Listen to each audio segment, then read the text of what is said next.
এদিকে মুস্তাফিজকে আইপিএল থেকে বাদ দেওয়ার সিদ্ধান্তে নিজেদের ফাঁদে পা দিয়েছে ভারত। টি-20 বিশ্বকাপ নিয়ে বাংলাদেশ ক্রিকেট বোর্ডের সিদ্ধান্তে বেকায়দায় ভারতের ক্রিকেট বোর্ড। আলোচনার দরজা ভারত সরকারই বন্ধ করেছে বলে মন্তব্য ক্রীড়া বিশ্লেষকদের। ভেন্যু পরিবর্তনে কোনো বাধা দেখছেন না তারা। মনির হোসেন খানের রিপোর্ট।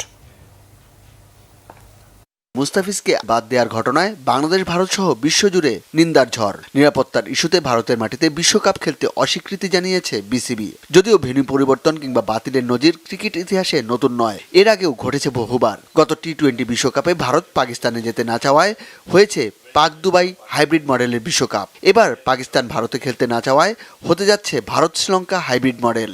তাই বাংলাদেশের ভেন্যু পরিবর্তনে তেমন কোনো বাধা দেখছেন না ক্রীড়া সাংবাদিকরা। বাংলাদেশ ক্রিকেট বোর্ড যে সিদ্ধান্তটি নিয়েছে যে ভারতের মাটিতে তারা বিশ্বকাপ খেলতে যাবে না এবং বিকল্প ভেন্যু হিসাবে কিন্তু শ্রীলঙ্কার রয়েছে, তো সেই কারণে তারা সেই মেইল করেছে আইসিসির কাছে এবং আমার কাছে মনে হচ্ছে যে আইসিসি সেটা মেনে নেবে। আইসিসিতে এই রেফারেন্স আছে, কোনো দল যদি সিকিউরিটি মেজার্সে স্যাটিসফাইড না হয়ে বা ঝুঁকিপূর্ণ নিরাপত্তা ব্যবস্থার কারণে ভেন্যু বদল করতে চায় বা দেশ বদল করতে চায়, ডেফিনেটলি তারা দে হ্যাভ এভরি রাইট। এবং আইসিসিরও এটা অতীতে এই দাবি মেনে নেওয়ার নজির আছে। বাংলাদেশের এই ভেন্যু শিফট করে শ্রীলঙ্কাতেই নিয়ে যাওয়া উচিত। প্রতিবার নিরাপত্তার অজুহাত দেয় অংশগ্রহণকারী দলগুলো। এবার নিরাপত্তার অজুহাত স্বয়ং আয়োজকদের থেকেই এসেছে। যেখানে একজন খেলোয়াড়ের নিরাপত্তা নেই, সেখানে পুরো দল কিভাবে নিরাপদ? বিসিবির এই প্রশ্ন যুক্তিযুক্ত মনে হয়েছে ক্রীড়া বিশেষজ্ঞদের কাছে।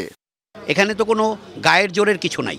বাংলাদেশ একটা যুক্তিযুক্ত দাবি তুলেছে যে ভারতে আমাদের একজন মাত্র প্লেয়ারকে খেলতে দেওয়ার অনুমতি দেওয়া হয়নি ঝুঁকিপূর্ণ নিরাপত্তা ব্যবস্থার কারণে। সেখানে পুরো বাংলাদেশ দলকে কি করে ভারত নিরাপত্তা দিতে পারে? আপনি মুস্তাফিজের নিরাপত্তা যদি দিতে না পারেন তাহলে পুরো বাংলাদেশ দলকে নিরাপত্তা কিভাবে দিবেন?